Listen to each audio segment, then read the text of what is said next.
Hey, yo tout le monde, c'est Yves là, j'espère que vous allez bien, en tout cas moi ça espère comme d'habitude. Alors aujourd'hui, on se retrouve pour quelque chose de particulier, car j'avais envie de vous parler de l'un de mes coups de cœur depuis mon enfance. En effet, vers mes 8-9 ans, mon grand frère, fan de la trilogie du Seigneur des Anneaux de Peter Jackson, me fait voir et découvrir ces films. Et là, ce fut la révélation pour moi, un vrai coup de cœur. Malgré mon jeune âge, j'accroche direct et je deviens un fan de cette trilogie. Tellement fan que jusqu'à aujourd'hui, j'ai dû regarder au moins une vingtaine de fois cette œuvre magique, et même plus. Bon, aujourd'hui encore, ma famille et mon entourage doivent me prendre pour un fou tellement je suis cinglé avec ça. Même mon frère, qui était un grand fan, ne pensait pas que j'allais être aussi accro à ces films. Mais ce que je ne savais pas lorsque je regardais ces films, étant petit, eh bien, c'était que ça ne s'arrêtait pas là. Je pensais juste que c'était un univers créé par Peter Jackson et qui avait créé ces films à partir de son imagination. Et pour les fans de cet univers, je suis désolé d'avoir pensé ça, mais bon, on a tous été petits un jour, n'est-ce pas? Bref, c'est donc à mes 13-12 ans que je découvris la Terre du Milieu et toutes ses histoires. En effet, j'ai donc découvert à cette époque l'univers de J.R. Tolkien. Mais qui est-il? Bien pour commencer, c'est un homme qui restera jamais dans mon cœur, car c'est grâce à lui que cet univers existe. Mais bon, je pense que vous l'avez compris. Bref, pourquoi il me fascine autant? C'est pour les raisons suivantes. Tout d'abord, cette personne était soldat. Et oui, nous sommes dans les années 1900, alors il a dû combattre et vivre des atrocités quand personne n'a connu s'ils n'ont pas fait la guerre. Et après ces guerres, il est devenu professeur de langue, ce qui a pour conséquence plus tard de lui donner envie de créer sa propre langue, comme la langue elfique, ou bien, ou bien d'autres. Bien sûr, ça reste une supposition de ma part. Et ensuite, le fait d'avoir vécu la guerre, c'est ce qui lui a donné envie de créer et d'inventer des créatures du mal comme les Nazgûl ou les Balrogs. Mais encore une fois, je suppose juste, alors ce n'est pas forcément vrai, mais peu importe, car aujourd'hui on parle de mon enfance, de ce que je pense. Mais bon, on va pas s'éterniser sur J.R.R. Tolkien, bien que ça ne me déplaît pas de parler de lui.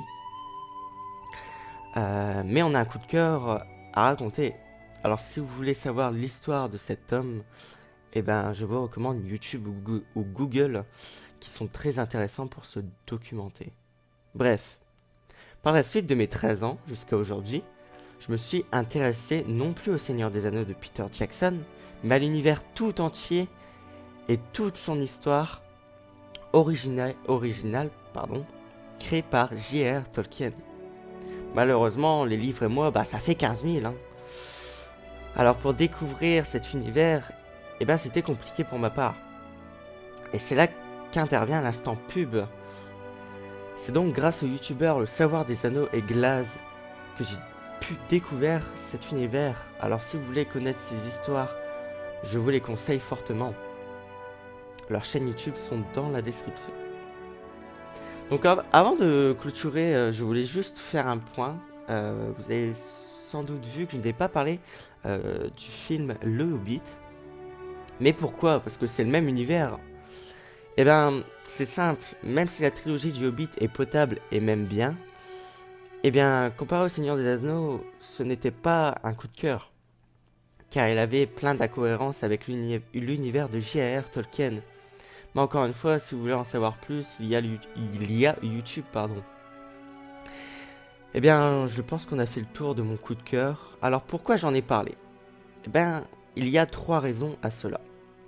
La première, je voulais avoir une trace de mon amour envers cet univers pour qu'elle me rappelle toute ma vie que mon enfance se résumait à ça, à tel point que je jouais à tous ces jeux, comme le Seigneur des Anneaux, la bataille pour la Terre du Milieu 1 et 2, et l'avènement du roi sorcier, ou encore que je possède un échiquier entier que mon grand frère m'a donné, et que aujourd'hui encore j'en prends soin, ou encore que je vais bientôt commander des figurines pop du Seigneur des Anneaux. Bref, c'est vraiment quelque chose pour moi qui me fascine et qui restera jamais dans mon cœur.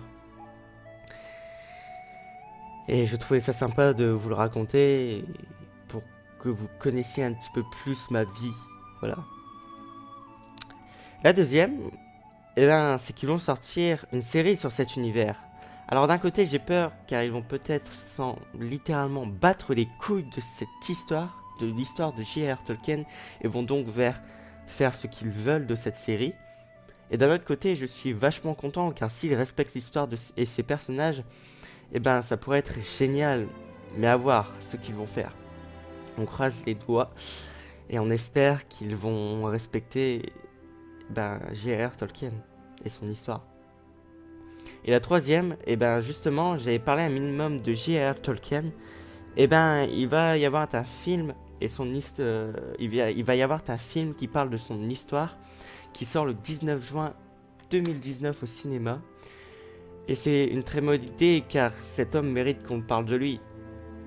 Et donc voilà, nous sommes à la fin de cette vidéo, j'espère qu'elle vous aura plu. En tout cas, moi je suis vachement content d'avoir pu m'exprimer sur mon coup de cœur. N'hésitez pas à vous renseigner sur cet univers car il y a beaucoup de choses à dire et je ne compte pas en faire sur ma chaîne. Il y a déjà, comme je vous l'ai dit, le Savoir des Anneaux et Glaze qui sont très expérimentés et j'ai pris plaisir à les regarder. Et donc voilà, je sais pas si cette vidéo sert vraiment à grand chose, mais en tout cas, ça m'a fait vachement plaisir de vous en parler. En tout cas, c'était Yvelard. Je vous quitte sur cette musique du Hobbit qui est vraiment géniale, qui est magnifique tout simplement. Et moi je vous dis à la prochaine pour une prochaine vidéo. Bye.